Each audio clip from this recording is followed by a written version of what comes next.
السلام علیکم ناظرین، لیکن یہ بات تم اتنے یقین سے کس طرح کہہ سکتے ہو؟ قتیبہ بن مسلم انس کی بات پر حیران ہو کر بولا، ہو سکتا ہے کہ میں غلط کہہ رہا ہوں، لیکن جس طرح یہ قتل کیا گیا ہے وہ مجھے بار بار یہی احساس دلا رہا ہے کہ قاتل اس قلعے کا رہائشی ہے۔ انس نے کہا، کیا مطلب ہے تمہارا؟ اپنی بات کی وضاحت کرو۔ قتیبہ بولا، میرے کہنے کا مطلب یہ ہے کہ جس شخص نے یہ قتل کیا ہے وہ اس قلعے سے اچھی طرح واقف ہے۔ اس نے قتل کے لیے ایسی جگہ کا انتخاب کیا تھا جہاں سال کے کسی حصے میں بھی پہرا نہیں لگایا جاتا۔ اس کے علاوہ اس شخص نے قتل کے لیے جو خنجر استعمال کیا ہے وہ مروب میں صرف ایک کاریگر ہی بناتا ہے، اور یہ خنجر بناوٹ کے اعتبار سے اپنی مثال خود ہے۔ یہ کہتے ہوئے انس نے لاش کے سینے میں دھسا ہوا خنجر کھینچ کر نکالا اور اسے قتیبہ کو دکھایا۔ جب انس نے لاش کے پاس اپنی کارروائی مکمل کر لی تو لاش کو اسی دستے کے حوالے کر دیا گیا جس سے اس سپاہی کا تعلق تھا۔ جب کہ انس قتیبہ بن مسلم کے ساتھ اس کے محل میں آ گیا۔ قتیبہ بن مسلم کے ہاں پہنچ کر انس نے ایک سپاہی کو بھیج کر یہ خاص خنجر بنانے والے کاریگر کو بلا لیا۔ جب وہ آیا تو انس نے اس سے سوال کیا، تمہیں یہ خنجر بناتے ہوئے کتنا عرصہ ہو گیا ہے؟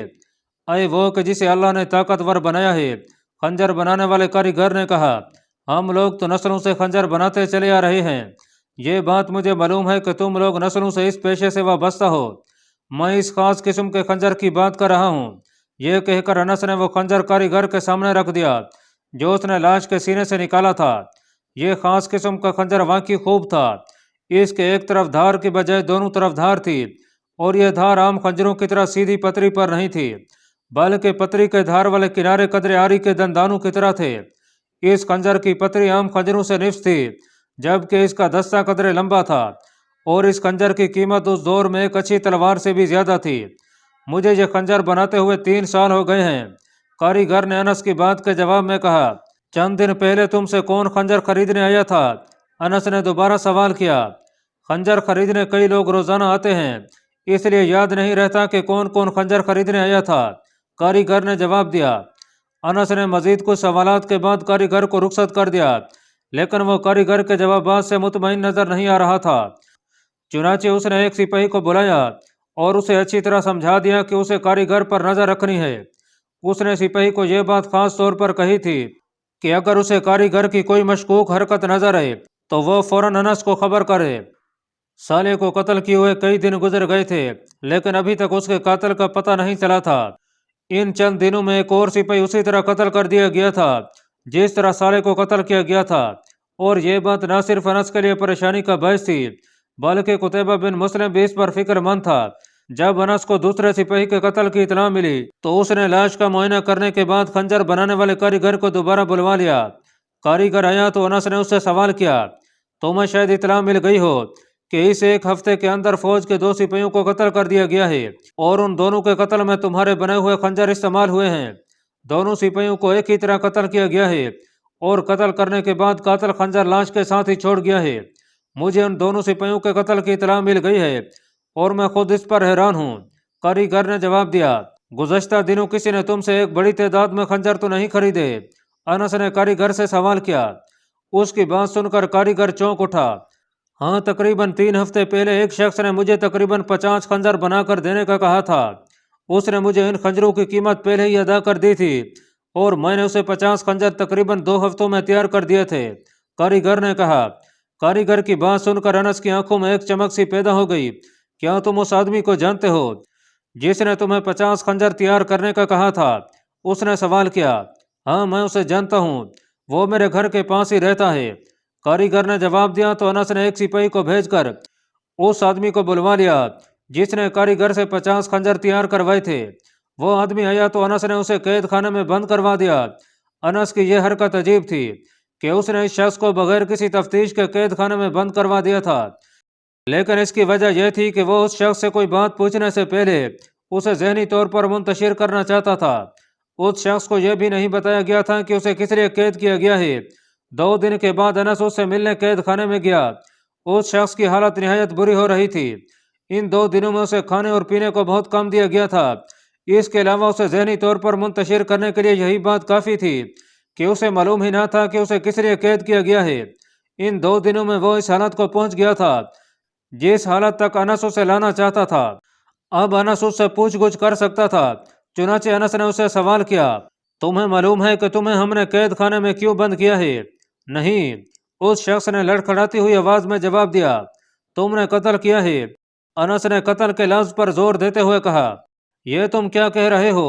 وہ شخص لڑکھڑاتی ہوئی مگر قدر غصیلی آواز میں بولا، میں نے کسی کو قتل نہیں کیا، تم جھوٹ بول رہے ہو، تم نے ایک آدمی کو نہیں بلکہ 2 آدمیوں کو قتل کیا ہے، اور وہ بھی مسلمان فوج کے سپاہیوں کو۔ انس بدستور اسی لہجے میں بولا، نہیں، میں نے کوئی قتل نہیں کیا۔ وہ شخص رو دینے والے انداز میں بولا، مجھے چھوڑ دو، میں نے کوئی قتل نہیں کیا، تم نے نہ صرف 2 قتل کیے ہیں بلکہ ابھی چند اور قتل کرنے کا ارادہ رکھتے ہو۔ انس پھر بولا، تمہیں کوئی غلط فہمی ہوئی ہے، میں نے نہ تو کسی کو قتل کیا ہے اور نہ ہی کسی کو قتل کرنے کا ارادہ رکھتا ہوں۔ اس دفعہ اس کا لہجہ قدرے مضبوط تھا۔ اگر تم نے کسی کو قتل نہیں کیا تو تم نے 50 خنجر کیوں تیار کروائے تھے؟ انس نے دوبارہ سوال کیا۔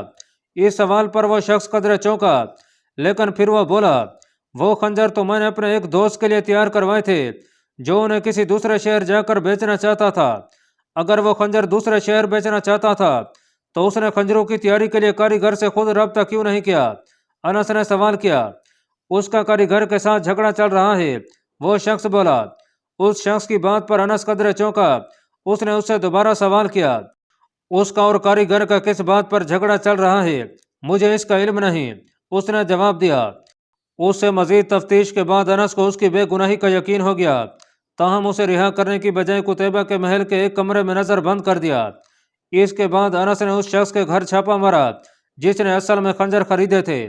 وہاں سے انس اس شخص کو گرفتار کر لیا اور اسے عقوبت خانے میں جلاد کے حوالے کر دیا، جہاں پر تھوڑی دیر تشدد کے بعد اس نے سب کچھ بتا دیا۔ اس نے جو کچھ بتایا اس کے مطابق اس کا نام زید تھا اور وہ بخارا کی حکومت کے لیے کام کر رہا تھا۔ اس کا اسے اتنا معاوضہ ملتا تھا کہ اس نے کبھی خواب میں بھی اتنی دولت نہیں دیکھی تھی۔ اس کا ذمہ صرف اتنا سا کام تھا کہ وہ مروف سے فوج کی نقل و حرکت اور مصروفیات کی اطلاعات بخارا پہنچائے۔ اس کے علاوہ وہ جنگی نوعیت کی اہم معلومات، مثلاً فوج کی تعداد، اس کے لڑنے کا طریقہ، جنگی حکمت عملی اور ہتھیاروں کی حالت جیسی اطلاعات بھی بخارا پہنچاتا تھا۔ کچھ ہفتے پہلے اس نے یہ اطلاع بخارا پہنچائی تھی کہ قتیبہ بن مسلم کی فوج جنگی مشقیں کر رہی ہے اور قتیبہ کا ارادہ بخارا پر حملے کا لگتا ہے۔ بخارا کی حکومت کی طرف سے اسے یہ حکم ملا تھا کہ قتیبہ کی فوج میں بے یقینی اور عدم تحفظ کا احساس پیدا کرے اور اس مقصد کے لیے قتیبہ کی فوج کے سپاہیوں کا قتل شروع کر دے۔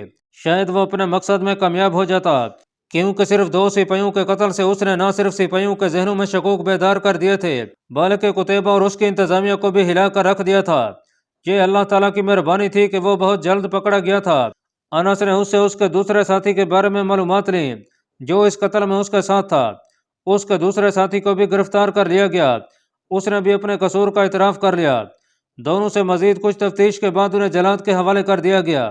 ناظرین، صحرا کی رات بہت ہی نشیلی ہوتی ہے، لیکن جب اس نشے پر کسی محبت کا رنگ بھی چڑھ جائے تو انسان سب کچھ فراموش کر دیتا ہے۔ صحرا کی چاندنی رات میں موجود وہ 2 انسان بھی کچھ اسی قسم کی کیفیت سے دوچار تھے۔ عباس ایک خوبصورت اور دراز کا جوان تھا۔ باپ دادا کے زمانے سے یہ لوگ تجارت کرتے چلے آ رہے تھے، جبکہ زمرد کی نہ ماں تھی نہ باپ، لے دے کر نانی بچی تھی جو اب قبر میں پاؤں لٹکائے بیٹھی تھی۔ صحرا کی چاندنی شفاف تھی، ریت کے ذرے اس چاندنی میں چمک رہے تھے، ایسے محسوس ہوتا تھا کہ وہ ستاروں کے ہم رکاب ہوں۔ آخر عباس کو احساس ہوا کہ رات کافی بیت چکی ہے، اس لیے اس نے زمرد سے کہا کہ اب گھر چلتے ہیں، رات بہت ہو گئی ہے۔ زمرد نے سر ہلا دیا اور پھر کہنے لگی کہ کل آؤ گے؟ ہاں ضرور آؤں گا، عباس نے جواب دیا۔ اس کے ساتھ ہی دونوں اٹھ کھڑے ہوئے اور اپنے گھروں کو روانہ ہو گئے۔ زمرد آ گئی ہو، یہ زمرد کی نانی کی آواز تھی۔ اس نے زمرد کو دروازہ بند کرتے دیکھ لیا تھا۔ ہاں نانی، زمرد نے جواب دیا۔ آج بڑی دیر کر دی تم نے، نانی نے بڑھاپے سے کانپتی آواز میں کہا۔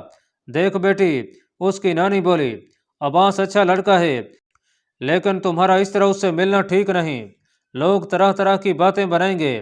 لیکن زمرد ان تمام باتوں سے لا تعلق لگتی تھی، شاید اس لیے کہ قدرت نے اسے عباس کی شکل میں ایک ساتھی دے دیا تھا۔ دونوں اکٹھے کھیلے اور پلے بڑے تھے، لہٰذا یہ کوئی اچنبے کی بات نہ تھی کہ دونوں ایک دوسرے کو چاہنے لگے تھے۔ زمرد کی نانی اسے ان تمام باتوں سے لا تعلقی ظاہر کرنے پر سمجھانے کی کوشش کرتی تھی، لیکن وہ ہر دفعہ یہ باتیں ذہن سے نکال دیتی تھی۔ چند دن بعد زمرد نانی کی سب نصیحتیں بھول کر پھر عباس سے ملنے چلی گئی۔ عباس، زمرد نے سرگوشی کی۔ کیا ہے؟ عباس نے پوچھا۔ عباس، کبھی کبھی مجھے یوں لگتا ہے جیسے کوئی تمہیں مجھ سے چھین لے گا، میں تمہیں کھونا نہیں چاہتی، زمرد نے کہا۔ زمرد، عباس نے کہا، ہمیں کوئی طاقت بھی ایک دوسرے سے جدا نہیں کر سکتی، مجھے معلوم ہے، لیکن نہ جانے کیوں مجھے ایسا لگتا ہے جیسے کچھ ہونے والا ہو۔ زمرد نے دوبارہ کہا، تم مجھ سے جلد از جلد شادی کر لو۔ اچھا، پھر کچھ انتظار کرو، بہت جلد میرے والدین تمہارے گھر آئیں گے، عباس نے کہا۔ جواب میں زمرد بچوں کی طرح کھلکھلا دی۔ پچھلے کئی دن سے عباس کی مصروفیت میں اضافہ ہو گیا تھا۔ دراصل اس کے باپ نے ایک تجارتی قافلہ ترتیب دیا تھا اور عباس کو اس قافلے کو لے کر بخارا جانا تھا۔ بخارا دریائے جیہوں کے کنارے ایسی جگہ آباد تھا جہاں صحرا اور سبزہ آپس میں ملتے تھے۔ بخارا اس دور میں تجارت کے لیے ایک بہت بڑی منڈی تھا۔ مشہور مسلمان سیاح ابن بطوطہ نے اپنی کتاب سفر نامہ ابن بطوطہ میں بخارا شہر کی بہت تعریف کی ہے، لیکن وہ لکھتا ہے کہ یہاں کے لوگ اخلاق کے لحاظ سے گرے ہوئے تھے اور سلیقہ شعاری سے ناآشنا تھے۔ اگرچہ بخارا زیادہ دور نہیں تھا، لیکن پھر بھی تجارتی قافلے کو وہاں پہنچنے اور پھر واپسی میں 2 یا 3 ہفتے لگ سکتے تھے۔ اس لیے عباس نے بہتر سمجھا کہ زمرد کو بتا دے کہ وہ چند ہفتوں کے لیے بخارا جا رہا ہے، لیکن وہ سفر کی تیاریوں میں اتنا مصروف تھا کہ اسے وقت ہی نہیں مل رہا تھا، اور اس کی مصروفیت کی سب سے بڑی وجہ یہ تھی کہ اسے قافلے کی سربراہی سونپ دی گئی تھی، لہٰذا اسے قافلے کی ضروریات کے علاوہ تجارتی مال کا بندوبست بھی کرنا تھا۔ اس قافلے میں کئی اور لوگوں کا مال بھی جا رہا تھا، جن میں عباس کے چند دوست بھی شامل تھے۔ آخر ایک دن عباس کو زمرد سے ملنے کا موقع مل ہی گیا۔ اس دن عباس بازار سے کچھ اشیاء خرید رہا تھا جب اس کی نظر زمرد پر پڑی۔ اسی لمحے زمرد نے بھی عباس کو دیکھ لیا۔ دونوں ایک دوسرے کو دیکھ کر مسکرائے اور ایک دوسرے کی طرف بڑھ گئے۔ عباس نے رسمی طور پر زمرد کی خیریت دریافت کی اور آہستہ سے کہا، تم فوراً وہیں پہنچو، میں آتا ہوں۔ کوئی خاص بات؟ زمرد نے سرسری انداز میں سوال کیا۔ وہ دونوں بھرے بازار میں احتیاط سے گفتگو کر رہے تھے۔ وہ نہیں چاہتے تھے کہ ان کی کوئی بات بعد میں ان کے لیے مسئلہ بن جائے۔ ہاں، بہت خاص بات ہے، عباس نے جواب دیا۔ اچھا، میں چلتی ہوں، زمرد نے کہا، اور پھر آہستہ سے کہتے ہوئے چل پڑی، تم جلدی آ جانا۔ عباس نے سر کو ہلکی سی جنبش دی اور اسی دکان کی طرف چل پڑا جہاں سے وہ کچھ دیر پہلے خریداری کر رہا تھا۔ اس نے چند چیزیں خریدی اور انہیں گھر پہنچا کر زمرد سے ملنے چل پڑا۔ زمرد کافی دیر سے کھڑی عباس کا انتظار کر رہی تھی۔ اسے کوئی فکر نہ تھی کہ کوئی اس طرف آ نکلے گا، کیونکہ ایک تو علاقہ صحرائی تھا اور دوسرے دوپہر کے سورج نے زمین کو انگارہ بنا دیا تھا۔ زمرد سوچنے لگی کہ جب وہ عباس سے ملنے پہلے آتی تھی تو رات کے وقت یہ خطہ جنت کا نمونہ لگتا تھا، لیکن اب جہنم کے کسی حصے سے کم نہ تھا۔ وہ انہی سوچوں میں گم تھی جب عباس وہاں آ پہنچا۔ زمرد، عباس نے اسے بلایا۔ زمرد نے ایک دم پیچھے مڑ کر دیکھا۔ جب اس کی نظر عباس پر پڑی تو اس نے اطمینان کا سانس لیا اور شکایتی لہجے میں کہنے لگی کہ تم نے دیر لگا دی آنے میں، کچھ دیر ہو گئی ہے، کام تھا۔ عباس نے جواب دیا، میں نے تمہیں یہ بتانے کے لیے بلایا ہے کہ میں کچھ دنوں کے لیے بخارا جا رہا ہوں، جلد واپس آؤں گا۔ کب تک؟ زمرد نے سوال کیا۔ 3 ہفتے تو لگ ہی سکتے ہیں، عباس نے جواب دیا۔ کس لیے جا رہے ہو بخارا؟ زمرد نے دوبارہ سوال کیا۔ ایک قافلہ لے کر جا رہا ہوں، امید ہے بڑا نفع ہوگا، عباس نے جواب دیا اور زمرد نے سر ہلا دیا۔ کچھ دیر دونوں خاموش رہے اور پھر عباس نے زمرد کو رخصت کر کے اپنے گھر کی راہ لی۔ اس نے کچھ دنوں میں سفر کی تیاریاں مکمل کر لیں۔ اب قافلہ جانے کے لیے بالکل تیار تھا، صرف کوچ کا دن متعین کرنا تھا۔ دوستوں سے مشورہ کرنے کے بعد عباس تیسرے دن قافلے کے ساتھ کوچ کر گیا۔ ناظرین، جب 2 سپاہیوں کے قاتل زید اور اس کے ساتھی کو جلاد کے حوالے کیا گیا، اس کے چند دن بعد قتیبہ بن مسلم نے فوج کے اعلیٰ افسران کا اجلاس بلوایا، جس میں اس نے انہیں حتمی ہدایات دینے کے بعد اجلاس برخاست کر دیا۔ اس اجلاس میں زیادہ تر ہدایات تکنیکی نوعیت کی تھیں، جن میں اس نے فوج کی تقسیم، کوچ کا طریقہ اور حملے کا انداز ایک بار پھر سب افسران کو بتایا۔ اب فوج کو اس نے 4 بڑے حصوں میں تقسیم کیا تھا۔ پہلا حصہ ہراول دستہ تھا، جس کی کمان زرار بن حسین کے ہاتھ میں تھی، جبکہ فوج کا دوسرا حصہ کلب تھا، جس کی کمان خود قتیبہ بن مسلم کے ہاتھ میں تھی، جبکہ دائیں طرف والے دستے کی کمان قتیبہ نے اپنے بھائی کو سونپی تھی اور بائیں بازو کی کمان ابو موسیٰ کے حوالے کی تھی۔ اس کے علاوہ اس نے ایک خاص دستہ بھی ترتیب دیا تھا جو صرف گھڑ سواروں پر مشتمل تھا۔ اس دستے میں منتخب گھڑ سوار تھے۔ اس دستے کی کمان قتیبہ بن مسلم نے اپنے ہاتھ میں رکھی تھی اور اس دستے کا مقصد یہ تھا کہ میدان جنگ میں جہاں دشمن کا دباؤ زیادہ ہو وہاں یہ دستہ مدد کے لیے پہنچ جائے۔ اس دستے کے سواروں کے لیے خاص ہدایت یہ تھی کہ انہوں نے کسی جگہ بھی جم کر نہیں لڑنا تھا۔ اس کے علاوہ اس نے کچھ دستے مقبوضہ میں بھی رکھے تھے۔ قتیبہ کی فوج کی تقسیم جنگی نقطہ نگاہ سے بہت اچھی تھی، لیکن وہ جانتا تھا کہ فتح اتنی آسان نہیں، کیونکہ اسے ملنے والی اطلاعات کے مطابق دشمن کی فوج کی تعداد کم از کم 5 لاکھ ہوگی۔ یہ تعداد 5 لاکھ سے بڑھ سکتی تھی، کم نہیں ہو سکتی تھی، جبکہ قتیبہ کے پاس صرف 40,000 کا لشکر تھا۔ اس کے علاوہ اس نے بازگیس کے بادشاہ نیزک سے بھی مدد مانگی تھی، جو زیادہ سے زیادہ 10,000 کا لشکر لے کر قتیبہ بن مسلم کی مدد کو آ سکتا تھا۔ نیزک مسلمانوں کا حلیف تھا، اس طرح مسلمان لشکر کی تعداد 50,000 تک ہو جاتی تھی، جو کہ دشمن کی فوج کے مقابلے میں بہت کم تھی۔ یہ تمام حقائق قتیبہ کے سامنے تھے، لیکن وہ ان لوگوں میں سے ہرگز نہیں تھا جو حوصلہ ہار بیٹھتے ہیں۔ چنانچہ ان تمام حقائق کو ذہن میں رکھ کر قتیبہ بن مسلم نے اپنی فوج کو کوچ کا حکم دے دیا۔ اس کی فوج نے جمعہ کے دن مرو سے کوچ کیا۔ اللہ پاک کمی بیشی معاف فرمائے۔ اللہ آپ کا حامی و ناصر ہو، آمین۔